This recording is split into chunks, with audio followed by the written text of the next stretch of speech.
Bonjour à tous, bonjour à tous les papas qui sont sur les sites de rencontres et qui désirent reconstruire leur vie après une vie précédente. Pourquoi je m'adresse à vous? Parce que dans cette vidéo, je vais vous donner 3 astuces simples à mettre en place immédiatement pour augmenter la qualité de vos conversations.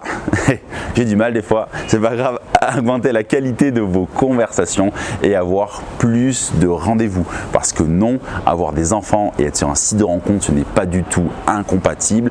Vous devez juste savoir en parler au mieux pour ne faire fuir personne. Ok, donc dans cette vidéo, je vais vous donner 3 astuces simples, mais pour le moment, laissez-moi me présenter si vous ne me connaissez pas encore. Je m'appelle Clément Rodriguez, je suis coach en séduction et expert en site de rencontres et j'accompagne les hommes et les papas à passer de 0 à 52 rencontres par an en l'espace de quelques semaines grâce au site de rencontres. Et d'ailleurs, si vous êtes sur un site de rencontres, forcément, si vous me regardez, je vous invite à aller dans la description de la vidéo pour profiter de mes 2 audits gratuits, celui du profil pour que vous ayez plus de conversations et celui de la conversation pour que vous ayez de meilleures conversations et plus de rendez-vous. Allez profiter de mes 2 audits gratuits, il y a le lien dans la description de la vidéo.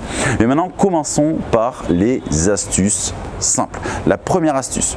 Alors j'ai dit déjà qu'il ne fallait pas parler des enfants dans la description. Vous ne devez pas dire dans votre description « j'ai 2 enfants ». Voilà. Mais si vous voulez absolument en parler, vous pouvez en parler sur le ton de l'humour. Genre, vous pouvez écrire « casier matrimonial pas tout à fait vierge, j'ai 2 bambins ». Si vous pouvez aussi dire une phrase du type « j'ai des enfants en leasing ». Le plus important, c'est que vous mettiez une touche d'humour quand vous parlez de vos enfants. Parce que ça va montrer que vous avez de l'esprit, que vous savez prendre du recul sur qui vous êtes et que surtout, ce n'est pas un handicap. D'accord? Ça, c'est hyper important. Maintenant, le deuxième point, la deuxième astuce que j'ai envie de vous donner, c'est que si une femme vous pose trop de questions, généralement, c'est les mamans qui font ça. Elle va vous poser trop de questions sur vos enfants. Ils ont quel âge? Pourquoi vous n'êtes plus avec la maman? Comment ils s'appellent? Vous devez absolument recadrer la conversation et dire par exemple, est-ce que je m'adresse à la maman ou à la femme? Et est-ce que tu as envie de t'adresser au père ou à l'homme?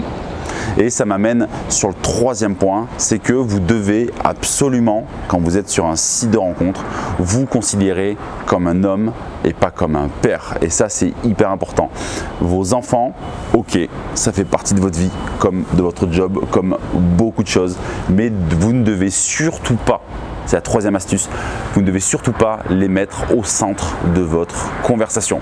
Ok, vous avez des enfants, c'est très bien, mais vous êtes là en tant qu'homme pour vous reconstruire, pour faire la rencontre qui changera votre vie.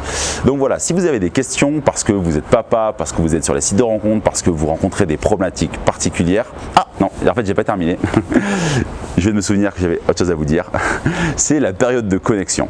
En fait, généralement, si vous avez vos enfants en garde alternée, donc vous allez pouvoir faire des rendez-vous une semaine sur 2. Pourquoi je sais ça? Parce que j'accompagne beaucoup de papas célibataires qui sont en garde alternée.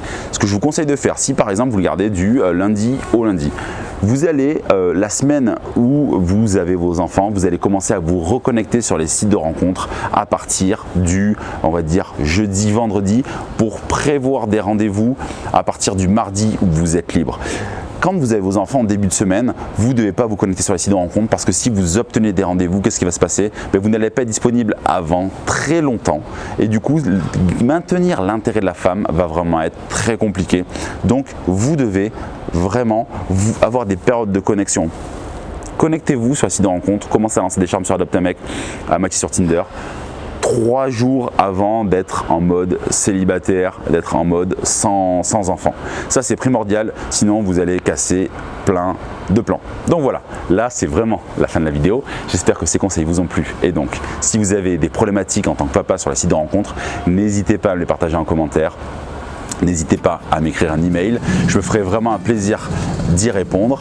Dans tous les cas, on se retrouve très prochainement pour une nouvelle vidéo. N'hésitez pas aussi à profiter de mon audit gratuit de profil. Il y a un con de scooter derrière qui m'emmerde. Bref, j'espère que vous m'avez bien entendu. N'hésitez pas à profiter de mon audit gratuit de profil, de mon audit de conversation. Il y a toutes les infos dans la description de la vidéo. Mais pour le moment, restez connectés. Et moi, je vous dis un grand au revoir.